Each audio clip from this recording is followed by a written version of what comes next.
Stella Bell here, live from Kansas City. It is, what's today's date? October 6th. October 6th. And we have, what's your name? Daniel. Daniel. What do you think about Occupy Wall Street?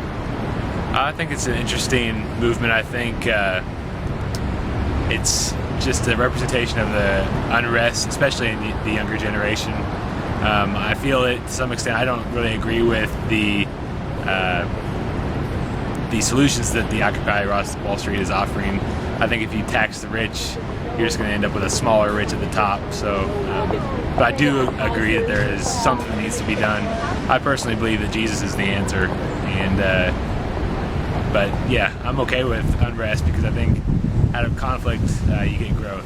So hopefully we're headed in the right direction. What do you think with regard to you're like about the 10th person I asked, and over half of the people I asked, they said they were too afraid to speak because they might lose their jobs over what they have to say. What do you think that says about where we're at in the United States with regard to freedom of speech?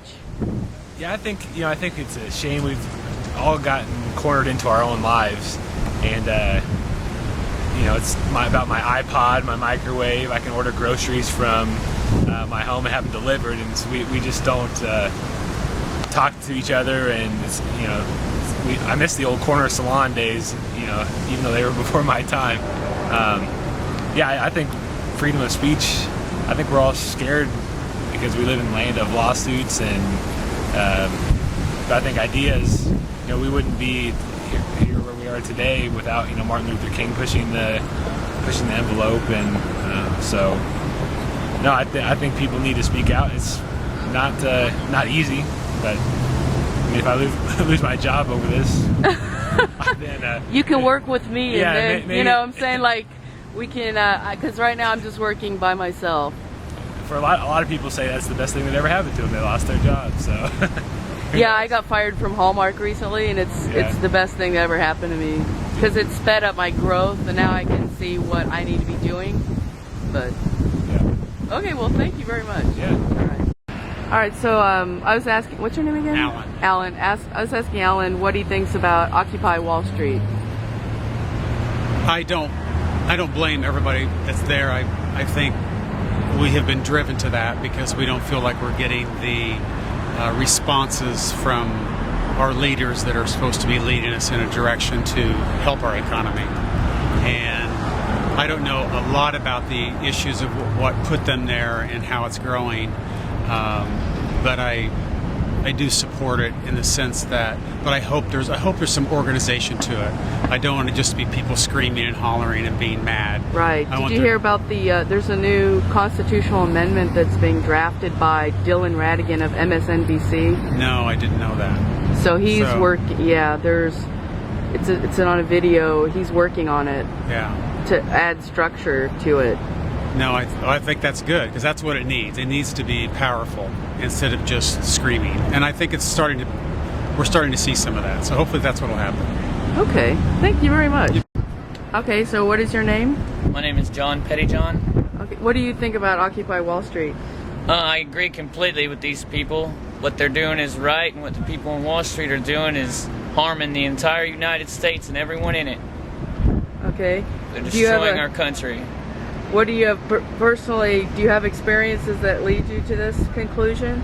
Yes, I was in the military, and they really did us in. They took all the money and gave it to the rich people, and we couldn't even afford to put armor on our trucks to keep us safe from bombs and stuff.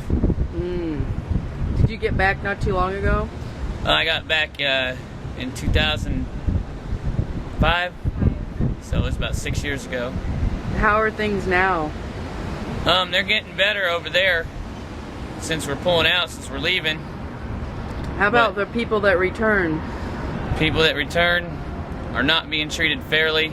They're not getting the medical attention and the mental help that they need because all these people are taking the money and putting it in their pockets instead of sending it out to the people that it belongs to. Excellent. Do you have anything to say? I'm getting only men so far. I need the women to speak up. No, I don't. You don't have? Do you have anything to say? About what? Oh, I don't even know what you're talking about. The only thing I'm worried about is the people. I mean, everyone that was arrested, what's going to happen to them afterwards? I mean, it's awesome that we have Wall Street occupied, and it's awesome someone's taking a stand, but you gotta think about the families that are getting involved. I mean, if something happens to those people, what's gonna happen to the families? And if it's coming here, what's gonna happen here? What do you think will happen? Complete and utter chaos. What happens when anybody stands up? Someone else pushes them down and the bigger guy steps up. Did you know that MSNBC's Dylan Ratigan is now involved in drafting a constitutional amendment to separate money with government? That's amazing.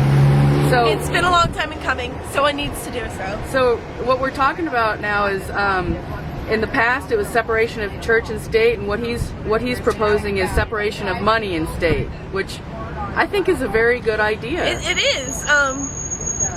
Sorry, I'm waiting for my bus. It is. It's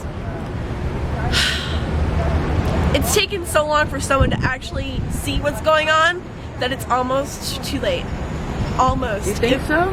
I honestly do. I almost think it's too late. But if this really does pass through, if this really does go through, that's going to be a huge step, a momentous step into getting things where it needs to be again.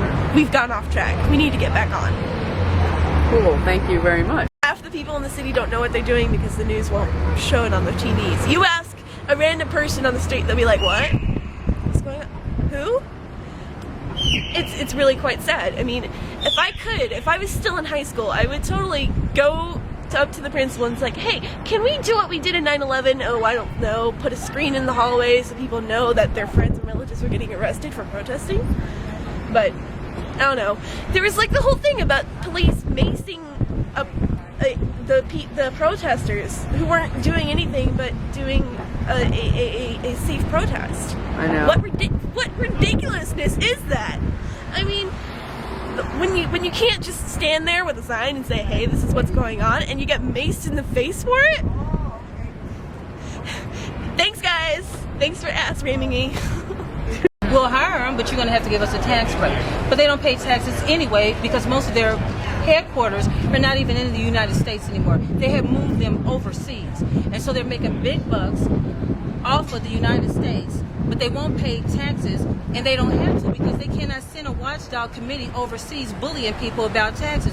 But if they bring their asses back to the United States, they will get caught. So do you think they're going to come back and pay our high taxes when they're getting off scot-free and building companies galore quicker than they can put cars through the assembly line? No, they're not. So if you're undereducated, you better get some education or be really street savvy if you intend to make it. So that's just the nutshell to me. That's how I see it.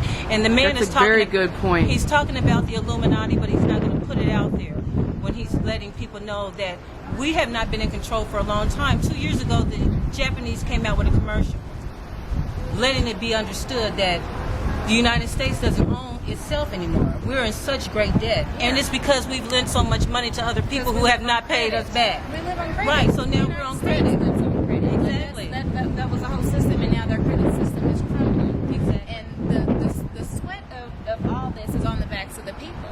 The people are not working. That's what I don't understand, why big corporations and things don't understand that. You guys cannot continue to go to the Hamptons and pay this and pay that when we don't have jobs.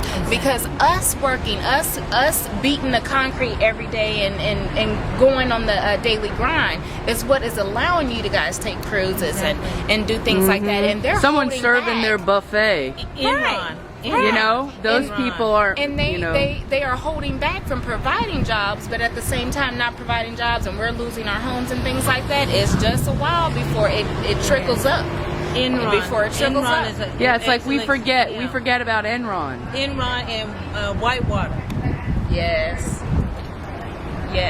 Awesome. Mr. and Mrs. Clinton got busted big time for contributing to Whitewater and milking the government through Whitewater. They had to pay quite a bit of money. He still remained our president. She is now one of our greatest senator representatives. But these are wealthy people already, making themselves even wealthier, just like you said, off the backs of the middle class and the poor. And if they had not been found out, they would have been laughing all the way to yet another bank. Overseas. Well, Well, I'm trying to get some food stamps that they say I ain't eligible for because I make $1,100 a month, and how am I supposed to survive paying mortgage and credit cards? Because I'm gonna dress and I'm gonna look good, and I ain't gonna be. Okay. And can you extend that dollar amount so I can at least get some food stamps? Thank you very much.